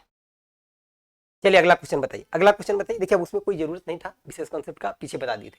कह रहा स्वतंत्र रूप से पृथ्वी की ओर गिरती हुई निकाय की आपका कुल ऊर्जा क्या होता है, बताओ कुल ऊर्जा। देखो कुल ऊर्जा किसी भी चीज का हमेशा सेम होता है, सर इससे कैसे, हम नहीं मानेंगे, आओ इधर बोर्ड पे अभी मनवा देंगे आपको, इधर देखो, देखो जैसे कि मान लो ये कोई ग्राउंड है, समझो समझो इधर कंसेप्ट समझो, चाहता है साइंस का क्वेश्चन बनाए तो कंसेप्ट समझो। इधर आओ, देखो जैसे कि मान लो के ऊपर कोई बॉल रखा हुआ है, रख दिए कोई बॉल को, हाँ जी सर, हाँ जी सर, हाँ जी, रख दो रख दो रख दो।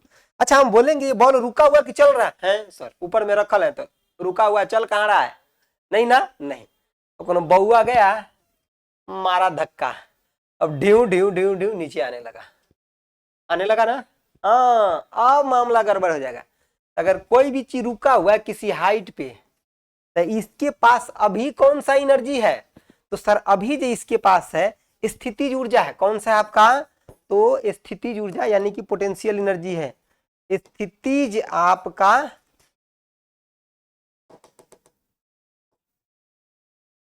स्थितिज आपका ऊर्जा यानी कि आपका पोटेंशियल एनर्जी है, एनर्जी जिसे आप क्या कहते हैं, mgh कहते हैं। अगर कोई किसी हाइट पे रखा हुआ है तब। लेकिन जब ये इस वस्तु को आप क्या किए, यहां से ढुलकाए, नीचे आना शुरू हुआ, तो इसका वेग हो जाएगा भी, बोलो हाँ, हाँ सर हो जाएगा। एक मतलब इसका हाइट घटने लगा, तो पोटेंशियल एनर्जी, देखो पोटेंशियल एनर्जी को हम पीई से लिख देते हैं, पोटेंशियल एनर्जी क्या हो जाएगा, घटने लगेगा। यहाँ पे आपका पोटेंशियल एनर्जी घटने लगेगा। लेकिन इसके अंदर तब वेग आ गया, इसका मास था m, तब वेग आ गया, जिसकी वजह से इसका काइनेटिक एनर्जी क्या होने लगा, बढ़ने लगेगा। अब ये काइनेटिक एनर्जी होता है क्या, हाफ mg², जिसे आप क्या कहते हैं, तो गतिज ऊर्जा के नाम से जानते हैं माय डियर। समझ गए बात। तो सर ये घटने लगा और ये बढ़ने लगा, एक मतलब दोनों के जोड़ हमेशा समान होगा, हाँ समान होगा। देखो जैसे कि मान लो यहाँ पे रखा था, तो पोटेंशियल एनर्जी अगर 100 जूल था, तो अब ही अगर काइनेटिक एनर्जी को किसी भी पॉइंट पे प्लस में पोटेंशियल एनर्जी को जोड़ लेंगे, तो आपका 100 जूल ही ऊर्जा वो होगा। समझ गए बात, अगर हम ऐसा मान लिए तब। समझ गए, तो एक मतलब एनर्जी उसके पास हमेशा क्या रहेगा, स्थिर रहेगा, स्थिर रहती है। तो ठोको अब आंसर कौन सा होगा, मारो आंसर कौन होगा। पकड़ लिए हैं सर 10 का ए एकदम गर्दा छोड़ा दिए हैं आप लोग कमेंट बॉक्स में, ए का भड़मार लग गया एकदम। हाँ हाँ हाँ हाँ चलिए ठीक है, हाँ सबका है, यस सर आप एम भी स्क्वायर, हाँ ठीक है ठीक है, स्क्वायर हिंदी में लिख दिया, ठीक है ओके। 10 का सी, ओए सी नहीं होगा, सी नहीं होगा, 10 का सी नहीं, सी नहीं, ए आंसर ए। समझे बातों को, ठीक है ना। तो और यही बोलते देखो मैकेनिकल, यानी कि आपका जो मैकेनिकल एनर्जी होता है, मैकेनिकल एनर्जी यानी कि जिसको आप क्या कहते हैं, यांत्रिक ऊर्जा जिसको आप कहते हैं, ये बराबर होता है किसके, काइनेटिक एनर्जी प्लस में आपका क्या, पोटेंशियल एनर्जी। समझ गए बातों को। अब आप कहिए कि जी सर हम समझ गए, आगे बढ़िए, कहिए कि सर आंसर ये होगा, ठोको आगे बढ़ो, आओ देखो। अब देखो दो चार को क्वेश्चन इसमें रिपीट हो गया है, गलती से टाइपिस्ट जी रिपीट कर दिए हैं, ठीक है कोई बात नहीं। देखो नेत्रदान में दाता आंख की कौन सी हिस्सा देता, अरे थोड़ा देर पहले बताओ, मारो इस क्वेश्चन को, भगाओ उधर, मारो जल्दी भगाओ, 11 का आंसर क्या होगा, थोड़ा देर पहले बताएं। आंख के अंदर कैसा लेंस होता है, तो आंख का जो लेंस होता है, आंख का लेंस कैसा होता है आपका, उत्तल लेंस होता है सर। और उत्तल लेंस आपका कैसा होता है, इस टाइप का होता है सर। कॉर्निया डोनेट करने वाला बाट, कॉर्निया यही ना होता आपका डोनेट करने वाला, डोनेट बोले भी थे, याद कैसे रखेंगे गुरुजी, याद रखेंगे, देखो इधर कॉर्निया सी से लिखते हैं, डोनेट डी से लिखते हैं, तो सी के बाद आपका डी होता है। हाँ चलो चलो चलो ठीक है, ठोको ठोको 11 का बी ठोको, चलो ठीक है समझ गया बात, ठीक है। और आंख में जो आपका प्रतिबिंब बनेगा, ये तो बताया नहीं, कहां बनेगा, तो आपका रेटिना पर बनेगा। समझ गया बातों को, कैसा बनेगा, वास्तविक, और बताओ उल्टा बनेगा, उल्टा बनेगा, ठीक है ना। चलो जब लास्ट मोमेंट आएगा ना इस क्लास सबका, जिस समय चलते रहेगा कि चलो अब एग्जाम आ गया, उस समय हम आप लोगों से पूछेंगे कि हाँ बताओ कोई ऐसा टॉपिक जो आप लोग को समझ में ना आया हो, तो उनको हम क्या करेंगे कि मतलब उन छोटा छोटा टॉपिक को भी इंक्लूड करते चले जाएंगे, है ना। ठीक है, ऐसा ये सब अभी हमारे मन में चलते रहता है कि ये सब हमको आपके लिए कराना है। देखो कह रहा है कि मानव का श्रवण आपका प्रास क्या होता है, 3 टाइप का आपका होता है। एक क्या होता है, यानी कि टाइप्स, अगर हम मतलब सुनने के आधार पर ध्वनि की बात करें तो आपका 3 टाइप के होता है। ना होता 3 टाइप का होता है। कौन कौन होता है सर 3 गो टाइप, ये तो बताओ ना। आओ बताते हैं। एक होता है आपका 20 हर्ज से कम, इसको क्या बोलते हैं, इंफ्रासोनिक। को क्या बोलते हैं, इंफ्रासोनिक कहते हैं। और दूसरा एक होता है आपका 20 हर्ज से 20 आपका किलो हर्ज, इसको क्या कहते हैं, ऑडिएबल साउंड कहते हैं। तो क्या कहते हैं, ऑडिएबल साउंड कहते हैं।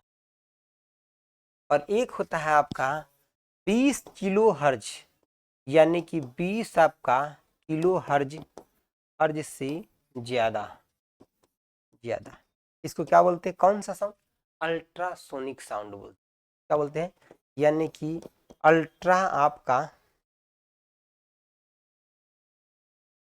अल्ट्रासोनिक साउंड कहते हैं। जो हम सुन सकते हो कौन सा होगा बाबू, बताओ आंसर। तो 20 से 20 हर्ज, यानी कि ऑप्शन ई जाएगा। इन तीनों को याद रखिए, आपका काम जाएगा। ये साउंड बड़े ध्वनि स्रोत से निकलता है। ये साउंड आपका बड़े ध्वनि आपका स्रोत से निकलता है। बड़े ध्वनि स्रोत से आपका निकलता है। समझ गए बातों को, समझे कि नहीं समझे, आओ इला समझ गए, चलो आओ आओ इधर बगल। देखो टाइम कितना हो रहा है, क्योंकि अरे वाह 8 बज गया, कोई बाप रे, कैसे टाइम खत्म हो गया जी, पता नहीं लगा। देखो आओ इधर आओ, कह रहा है क्या, हाँ कंसेप्ट पढ़ने में टाइम खत्म होता है पता नहीं चलेगा आपको। देखो कह रहा है कि प्रकाश की एक विकिरण दर्पण पर 30 डिग्री के कोण पर आपका आपतित होता है। अभिलंब और परावर्तन कोण के बीच का कोण क्या है। देखो एकदम कॉन्सेप्ट छुपा हो इसमें माइनर सा। देखो जैसे कि ये कोई दर्पण है, ठीक है ना। अभी सीधे बोलता आप, मतलब ये सीधे बोलता कि आपतित किरण 30 डिग्री है, तो तुम अभिलंब से ले लेता बाबू। ये आपका अभिलंब है, अभी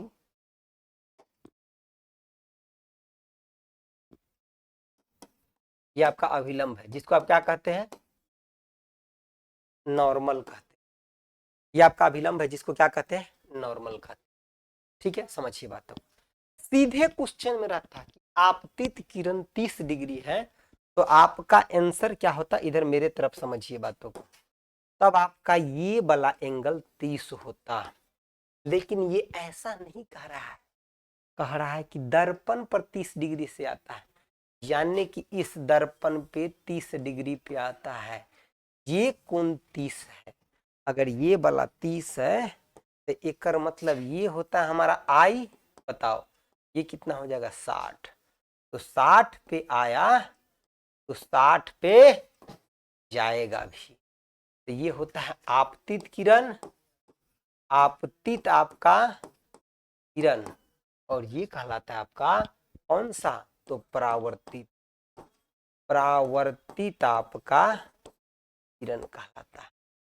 देखो ये लॉ ऑफ रिफ्लेक्शन है। लॉ ऑफ रिफ्लेक्शन क्या कहता है, आओ सनम जाओ सनम, हाँ ये बताए होंगे क्लास में, आओ सनम जाओ सनम। देखो देखो तो जितना से आया उतना ही, तो आपका देखो 2 है, यानी कि आपका लॉ ऑफ रिफ्लेक्शन की बात करें, यानी कि परावर्तन का नियम। देखो यहां मैं लिख देता हूं, परावर्तन का नियम, परावर्तन का नियम, नियम कितना होता है? 2 गो होता है। एग्जाम में ये भी पूछा गया है कि परावर्तन का कै गो नियम होता है? 2 गो। पहला नियम क्या होता है बाबू?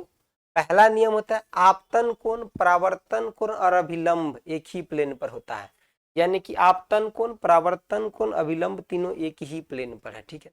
और दूसरा नियम क्या होता है? तो ये समझ गए, यानी कि आपका आपतन कोण या आपतित किरण लिखिए, आपतित किरण लिखिए ज्यादा बेहतर है। यानी कि आपका आपतित किरण कौमा परावर्तित आपका किरण,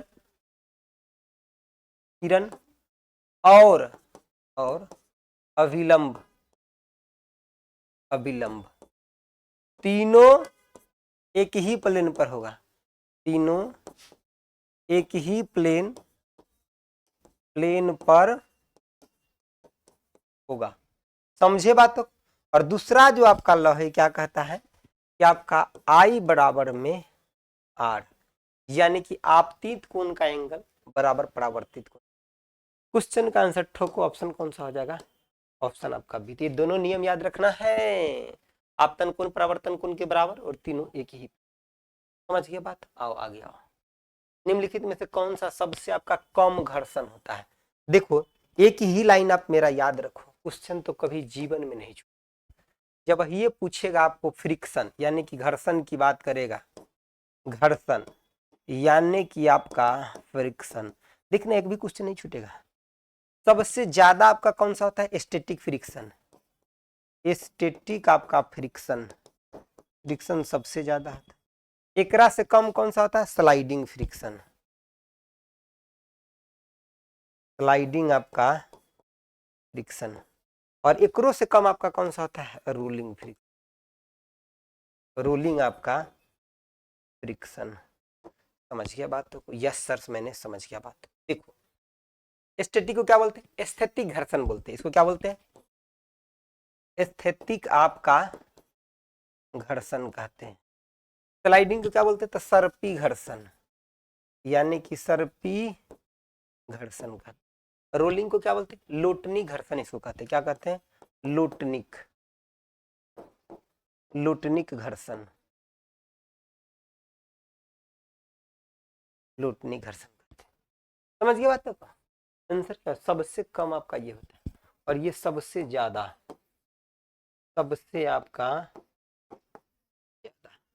आज के बाद इतना बात याद है तो मजाल है कि आप एग्जाम में क्वेश्चन छोड़ के आ जाएंगे जो इस बेस पर पूछा जाएगा। दूसरा बेस पर पूछा जाएगा तो वो हम आगे आपको बताएंगे फिर अलग क्वेश्चन, ठीक है।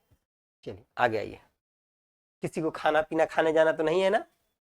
बिल्कुल नहीं जाना है, इधर रुकना है अभी, ठीक है ना? हाँ हम इधर तबीयत खराब में रुके हैं, आपको खाना पीना खाने जाना है, बड़का भूख लग गया। चलो तैयारी करो मास्टरी का, खाना पीना खा। नहीं जाना है किसी को ही, इधर रुके रहो जब तक पढ़ा रहे हैं, ठीक है ना? चलो देखो निम्नलिखित में से, चलो थोड़ा तेज में खींचते हैं, ठीक है ना? देखो निम्नलिखित में से कौन सा वह आपका यंत्र है जिसके द्वारा विद्युत परिपथ में बहने वाली धारा की पहचान किया जाता है? अरे कितना बार रट रट लगा के लिखिए, पहचान करने की बात करें, आइडेंटिफाई करें। मारो ना गैल्वेनोमीटर किधर है? आओ गैल्वेनोमीटर, इसे धारा का क्या कहते हैं? इसे धारा को पहचान करते हैं, पहचान करते हैं। समझ गए बात? यस सर समझ गए, इतना हल्का था सर से हमारा गलती हो गया था। गलती होगा नहीं, पढ़ा नहीं था तो गलती नहीं होगा। चलो देखो जनरेटर आपका क्या होता है? एक होता है मोटर, एक होता है जनरेटर। दोनों के बारे में समझ लो। देखो एक होता है आपका मोटर, मोटर क्या करता है? इलेक्ट्रिकल एनर्जी को मैकेनिकल में कन्वर्ट करता है। ये क्या करता है आपका? इलेक्ट्रिकल आपका एनर्जी, एनर्जी को किसमें? मैकेनिकल, मैकेनिकल एनर्जी, एनर्जी में बदलता है, मैकेनिकल एनर्जी में बदलता है। दूसरी बातों को सुनो, देखो एक होता है आपका जेनरेटर, जेनरेटर ये क्या करता है? मैकेनिकल एनर्जी को मैकेनिकल एनर्जी को इसमें इलेक्ट्रिकल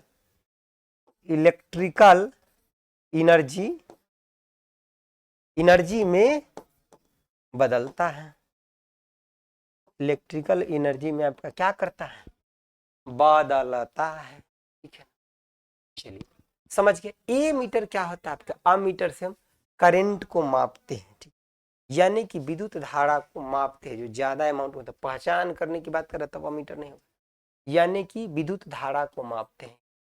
क्या करते हैं, विद्युत धारा को मेजर करते हैं,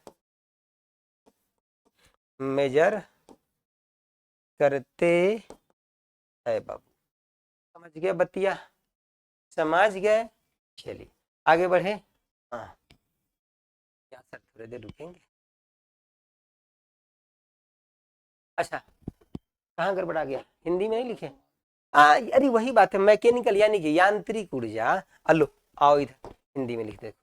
मैकेनिकल एनर्जी का मतलब होता है यांत्रिक आपका ऊर्जा, और इलेक्ट्रिकल एनर्जी का मतलब विद्युत ऊर्जा। इनमें कौन सा बड़का था, दो लिख लो, विद्युत ऊर्जा, विद्युत आपका ऊर्जा। ठीक है ना, चलिए ठीक है आगे बढ़े। देखिए आइए, आओ चलिए देखिए, समझिए बातों। हाँ आइए, कह रहा है कि सितारों को चमकने की प्रकाशीय प्रक्रिया निम्नलिखित में से किसके कारण होती है। अब यहाँ पे ध्यान से देखोगे तो आंसर बहुत आसान है। देखो हम तीन चीज का उदाहरण हमेशा क्लास में याद करवाते हैं। कौन सा, एगो अपवर्तन का, एगो पूर्ण आंतरिक परावर्तन का, और एगो प्रकीर्णन का। देखो यहाँ तो वातावरणीय परावर्तन लिखा था, परावर्तन तो होगा ही नहीं, अपवर्तन होगा। दो अपवर्तन लिखता, कंफ्यूज नहीं करना। वातावरणीय अपवर्तन होता है। अपवर्तन का उदाहरण क्या होता है, ठीक है देखो, तारों का चमकना, यानी कि ट्विंकलिंग ऑफ स्टार, तो ये तो दे दिया तो ये हो गया। दूसरा क्या हो गया कि ग्लास में, पानी में, यानी कि कोई भी आप चीजों को डालेंगे तो वो टेढ़ा दिखाई देना। ठीक है ना, जैसे कलम को या आप चम्मच को डालेंगे पानी में तो टेढ़ा दिखाई देना। ठीक है, यानी कि पानी में चम्मच को टेढ़ा दिखाई देना,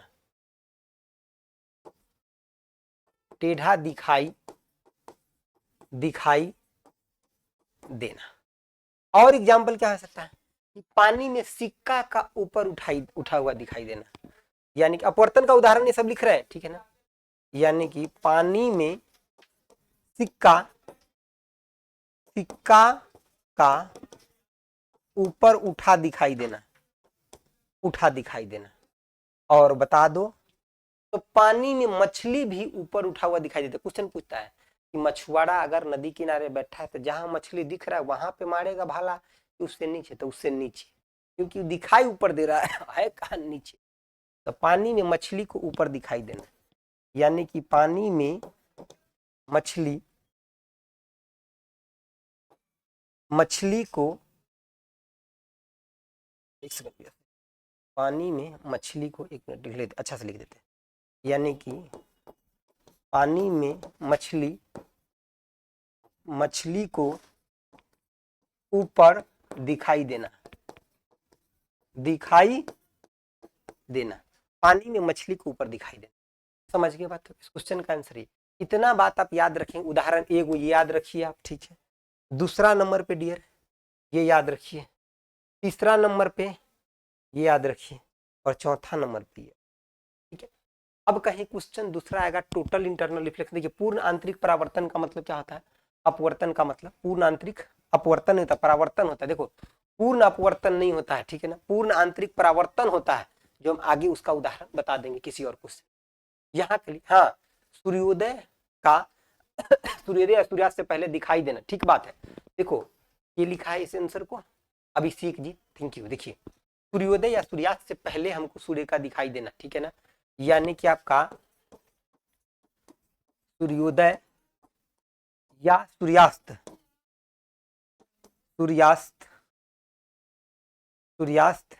सूर्योदय या सूर्यास्त, देखो सूर्योदय से पहले या सूर्यास्त के बाद तक दिखाई देना, ऐसे लिख लो, सूर्योदय से पहले, सूर्योदय दोनों अलग अलग लिख लो, सूर्योदय से पहले पहले और सूर्यास्त के बाद तक दिखाई देना। इसका उदाहरण समझ गए। बीपीएससी सिविल सर्विसेज इस बार 4 ऑप्शन था, क्या टियर 4 में हो सकता? अभी तो कोई ऐसा नहीं, अगर होगा पहले से हम 5 ऑप्शन वाला पढ़ रहे हैं, अगर 4 ऑप्शन वाला हो गया तो और आसान हो जाएगा, क्या दिक्कत रहेगा। लेकिन अभी से हम 5 ही ऑप्शन लेकर के चलेंगे, अभी से 4 ऑप्शन हम नहीं करेंगे क्योंकि क्लियर कुछ नहीं किया, तो हम 5 ऑप्शन लेकर के चलेंगे, ठीक है। अगर कर दिया 4 ऑप्शन तो उसी दिन से हमारा क्वेश्चन भी 4 ऑप्शन में, क्या दिक्कत है, कोई दिक्कत। देखो 5 ऑप्शन बनाना बहुत मुश्किल है। देखो अब यहाँ आओ, समझो बातों को, देखो करा अवतल दर्पण द्वारा बनाया हुआ प्रतिबिंब, समझिए बातों को कैसा होता है। देखो अवतल दर्पण में जो आपका प्रतिबिंब बनता है, ये कैसा कैसा बनता है आपका, देखो छोटा बनता है, बड़ा बनता है और बराबर बनता है। दूसरी बात, सीधा भी बनता है और आपका उल्टा भी बनता है, छोटा बड़ा बराबर सीधा उल्टा सब बनता है। कह रहा है हमेशा वास्तविक बनता है ना, अभी देखो ऐसा वास्तविक भी बनता है, आपका वास्तविक भी बनता है और आपका काल्पनिक भी बनता है। ये कह रहा है हमेशा वास्तविक नहीं, गलत, हमेशा काल्पनिक नहीं। ये कह रहा है निश्चित रूप से वास्तविक होगा यदि वस्तु को आभासी, अरे वस्तु को कैसे आभासी रखेंगे, वस्तु हमारा है तो है, तब वस्तु तो हमेशा वास्तविक हो, वस्तु थोड़े आभासी होता है, ठीक है ना। इधर आओ, देखो आंसर क्या हो जाएगा, इनमें से कोई नहीं, यानी कि option E will be correct. समझ गया बात।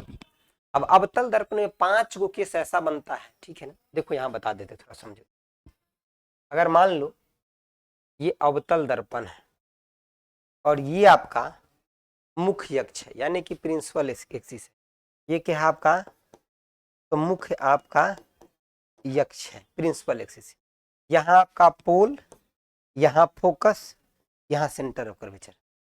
जब वस्तु को कहाँ रखेंगे, अनंत पर, तो इमेज कहाँ बनेगा, फोकस पर बनेगा। जब वस्तु को अनंत पे रखोगे तब, जब वस्तु को रखोगे अनंत और सेंटर ऑफ कर्वेचर के बीच में, तब आपका इमेज यहाँ बनेगा। जब वस्तु को रखोगे यहाँ तो इमेज यहीं बनेगा। जब वस्तु को रखोगे इन दोनों के बीच में तो आपका इमेज यहाँ कहीं बनेगा, तन का बड़ा। जब वस्तु को रखोगे फोकस पे तो इमेज आपका बनेगा अनंत पर, और जब वस्तु को रखोगे यहाँ पे, ध्यान दो, तब आपका इमेज कहाँ बनेगा, पीछे बनेगा, यानी कि आपका सीधा, और आपका क्या बनेगा, तो आपका कैसा बनेगा, आभासी बनेगा। यही बात है ना। देखो वास्तविक और काल्पनिक का मतलब आभासी, ये बनता है एक की, जब वस्तु को हम यहाँ रखते हैं तब इसी के लिए यहाँ बनता है, बाकी सबके लिए आपका क्या बनता है, वास्तविक और उल्टा बनता है। चलो आओ, क्वेश्चन का आंसर क्या जाएगा, ऑप्शन ई। बताओ अगला क्वेश्चन का आंसर बताओ। करा निम्नलिखित में से कौन सा आपेक्षिक घनत्व के लिए आपका सही इकाई है। देखो आपेक्षिक घनत्व जो होता है ना, वो आपका डायमेंशन लेस होता है, यानी कि बीमा विहीन होता है। ऐसा क्यों, देखो जो आपका रिलेटिव डेंसिटी, आपेक्षिक घनत्व का मतलब क्या होता है, आपका रिलेटिव डेंसिटी होता है। समझो बातों को, देखो रिलेटिव डेंसिटी अगर हम बात करते हैं किसके लिए, सॉलिड के लिए, सॉलिड या फिर लिक्विड, लिक्विड के लिए, यानी कि ठोस और द्रव के लिए बात करते थे, क्या होता है आपका, जिसका आपको निकालना है रिलेटिव डेंसिटी, उसका डेंसिटी ऊपर में, यानी कि ऊपर में उसका डेंसिटी जिसका निकालना है, ठीक है, तो उसका आपका डेंसिटी यानी कि घनत्व, घनत्व, और नीचे में किसका देंगे, तब पानी का घनत्व, नीचे में किसका होगा आपका, पानी का आपका घनत्व होगा। समझ गए बातों को। अब एक और गैस के लिए होता है, समझो बातों को। तो ये देखो ऊपर में भी घनत्व है और नीचे में भी घनत्व, तो दोनों का यूनिट सेम होगा। इसका भी होगा आपका केजी पर मीटर क्यूब और इसका भी क्या होगा आपका केजी पर मीटर क्यूब, तो कट जाएगा, तो डायमेंशन लेस, यानी कि ऑप्शन आपका बी। अब गैस के लिए क्या होता है, देखो अगर रिलेटिव डेंसिटी बात करते हैं गैस का, तो जिस गैस का निकालना है उसका ऊपर में डेंसिटी लिखो, डेंसिटी यानी कि आपका घनत्व लिखो, जिस गैस का निकालना है ना उसका आपका डेंसिटी लिखो ऊपर में, डेंसिटी यानी कि घनत्व, घनत्व, और जिसका आपका नीचे में क्या लिखो, स्टैंडर्ड गैस यानी कि एयर का डेंसिटी, एयर का आपका डेंसिटी, एयर का डेंसिटी, ये आपका बीमालेस, बीमालेस। आगे करा निम्नलिखित में से किसके पास आपका उच्च ऊर्जा स्तर होता है। अब बताओ, देखो हम लिखे थे ना, क्या लिखे थे, देखो याद करो, बीच में विजुअल, उससे ऊपर यूवी, उसके ऊपर एक्स, उसके ऊपर गामा, नीचे में इंफ्रा, उसके बाद माइक्रो, तब आपका रेडियो। अब देखो ये एक जगह समझा दिए पहला क्वेश्चन में, पहला दूसरा क्वेश्चन में समझाए थे, बार बार हम समझाएंगे नहीं, अब सीधे इसका इस्तेमाल करेंगे। याद है आपको, visual, UV, x, gamma, infra, micro, radio. अब इसमें सभी केस में नीचे की तरफ आपका क्या बढ़ता था, लेमडा, यानी कि वेव लेंथ, वेव आपका, और ऊपर की तरफ क्या बढ़ता था, एनर्जी। तो देखो एनर्जी पूछ रहा है ना, किसका सबसे ज्यादा होगा ऊर्जा, तो सबसे ज्यादा तो हमारा होगा गामा किरण का। गामा किरण ऑप्शन में है, नहीं है सर, तो मतलब ये आंसर नहीं हुआ सर, आगाड़ी बढ़ो सर। गामा के बाद किसका होता है, एक्स का, एक्स है ऑप्शन में, नहीं है सर। उसके बाद किसका होता है, यूवी का, यूवी है ऑप्शन में सर, एकदम है, तो लगाओ आंसर, किसका हो जाएगा, पराबैंगनी, यानी कि क्वेश्चन का आंसर। 2 सेकंड के काम नहीं है, बस कंसेप्ट तो। आओ इधर, चलो देखो, अब हालांकि अब मेरा मन नहीं कर रहा है, 15 क्वेश्चन बचा हुआ है, खींच देते, आओ आओ जल्दी से। देखो प्रत्येक आपका पोषी स्तर पर, ठीक है, देखो ये अब हो गया साइंस का इन्वायरमेंट का क्वेश्चन। प्रत्येक पोषी स्तर पर आपका गैर अपघटनीय रसायन के, ठीक है, लगातार आपका क्या, तो रासायनिक संचयन की प्रक्रिया को क्या कहा जाता है, तो उसको हम जैव आवर्धन कहते हैं। कैसे कहते हैं, समझो इधर बात को। देखो किसान के द्वारा खेत में डीडीटी का इस्तेमाल किया जाता है, ठीक है ना, और वो डीडीटी कभी भी आपका अपघटन नहीं होता, उसका खत्म नहीं होता है। देखिए किसान के द्वारा, किसान के द्वारा, ठीक है, किसका इस्तेमाल किया जाता है, डीडीटी का इस्तेमाल किया जाता है, ठीक है ना। ये आपका एक रासायनिक कीटनाशक होता है, रासायनिक आपका क्या होता है, कीटनाशक होता है, कीटनाशक आपका होता है, क्या होता है आपका, रासायनिक कीटनाशक होता है। जब ये खेत में कीटों को मारने के लिए डाल दिया जाता है, तो जैसे जैसे मान लिए बारिश हुआ, तो ये दह करके नदी, पोखर, तालाब सब में चला गया। अब वहां पे छोटा जीव पहले उससे संक्रमित हुआ, फिर उसके बाद छोटा जीव को बड़ा खाया, वो संक्रमित हुआ, उसके बाद फिर कोई और खाएगा, वो संक्रमित होगा। तो धीरे धीरे धीरे धीरे सब के अंदर उसका कंसंट्रेशन का लेवल क्या होगा, तब बढ़ते हुए चला जाएगा, ठीक है ना। चलिए समझे बातों को। तो जैसे कि सबके अंदर उसका कंसंट्रेशन के लेवल बढ़ते चलेगा, इसी को क्या बोलते हैं, जैव आवर्धन कहते हैं, ठीक है। तो रासायनिक रूप से वो सब पोषी स्तर में बढ़ते चला जाता है। आगे आगे तन के क्वेश्चन बचा है, ठीक है बाबू, ध्यान से थोड़ा देख लीजिए। देखिए आपका, अगर आप घरे रिटर्न चले जाते हैं ना बिना सिलेक्शन लिए, कोई नहीं, इवन की जो आपका अभी बहुत क्लोज लग रहा है ना, वो कब आपको छोड़ करके निकल जाएंगे, इस बात का भी कोई गारंटी। आपका सिलेक्शन एक बार हो गया ना, अपना माए बाप के अलावा भी कई सारा माए बाप उत्पन्न हो जाए। नहीं हुआ ना, जो अपना है ना, वो तो रहेंगे ही आपके साथ, लेकिन उनका भी मन डगमगाने लगे। ये बात वास्तविक है। आप ये मत सोचिए कि हम माँ बाप से प्यार नहीं करते, बहुत करते हैं, लेकिन ह्यूमन नेचर होता है, समझिए बातों को। अगर आपको उदाहरण देखना एक वो भाई जो घर बहुत कमाता है या सरकारी नौकरी, और दूसरा वो जो कुछ नहीं करता है और जिसके पास कोई नौकरी चाकरी नहीं, इधर उधर का काम करता है। देखना दोनों के बीच में आपको अंतर दिखेगा। देखिएगा वहां पे कि मम्मी हमेशा उनके ही बच्चे को गोद में रखे हैं, या पापा जो सरकारी नौकरी। समझिए बातों को, ये ह्यूमन नेचर होता है। हम ये नहीं कह रहे कि उनका इंटेंशन गलत है, मैं कितने नहीं कहा हूँ, समझिए। तभी आपके पास भुनाने का टाइम है, अपने आप को भूंज दीजिए, ठीक है ना। और देखिएगा सिलेक्शन कैसे नहीं होता है। इधर जो 20 नंबर का है ना, मैं इधर से दिलवाऊंगा, बस खाली जुट के रहना मेरे साथ। देखना बहुतों को दिलवाया हूँ, बहुतों को नौकरी लगवा दिया हूँ इस बीपीएससी टीचर में, आपका भी लगवा दूंगा, बस इधर रुके रहो, बस समझो बातों को। देखो देखो पढ़ा करके, ठीक है ना। देखो कर आपका क्या कि आप मेथिमोग्लोबिनिया, ठीक है, निम्नलिखित में से किससे आपका प्रदूषित पानी पीने के कारण होता है, ठीक है ना। यानी कि किस चीज से प्रदूषित होगा वो पानी, तो वो पिएंगे तो ये वाला रोग हो जाएगा। बताओ किससे पिएंगे, मतलब समझिए बातों को। तो ये आपका नाइट्रेट, नाइट्रेट की वजह से आपका जो पानी प्रदूषित होगा ना, नाइट्रेट की वजह से जो पानी प्रदूषित होगा ना, वो आपका, इसको पीने से हमारे ये रोग हो जाएगा, ठीक है। और कैडमियम की वजह से आपका इटाई इटाई नामक रोग होता है आपका, ठीक है ना। कौन सा रोग होता है? Itai itai itai. सर थोड़ा देर रुक जाइए, इनको बंद करें सब कुछ को।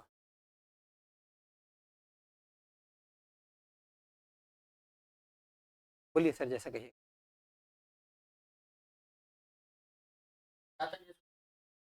ठीक है ठीक है ठीक है। देखिए, इटाई इटाई रोग होता है, ठीक है ना डियर, ठीक है ना। इसके बाद जो क्वेश्चन बचा है उसको हम कल करा देंगे, ठीक है ना। कोई एक इमरजेंसी आ गया, ठीक है ना, अभी मैं कोचिंग में पढ़ा ही रहा हूँ, ठीक है। कोई दिक्कत हो गया जिसकी वजह से अभी तुरंत जाना पड़ेगा सब लोगों को, ठीक है ना। अभी तुरंत कोई, ठीक है ना, छोटा सा कोई एक्सीडेंट हो गया कोई, ठीक है ना, ठीक है। अभी हमको पूरा पता भी नहीं चला, लेकिन कह रहे हैं कि जल्दी से क्लास बंद कर लेंगे, ठीक है ना। इससे आगे हम कल कराएंगे, ठीक है ना। माफी चाहते हैं, आप सब लोग अभी जुड़े हुए थे लेकिन हम माफी चाह रहे हैं, ठीक है ना। इनसे आगे जो है ना आपका, हम इससे आगे कल कराएंगे, ठीक है ना। इससे आगे जितना भी रह गया आपका यहाँ तक ना, हम कल करवा देंगे, ठीक है। आपको चिंता लेने की कोई जरूरत नहीं, ठीक है ना। हम ये पूरा पीडीएफ आपको भेज देते हैं, इससे आगे हम आपको कल करवा देंगे, ठीक है ना। किसी कोई दिक्कत तो नहीं ना, कल करवा देंगे, ठीक है। चलिए हम अभी बंद करते हैं, ठीक है ना।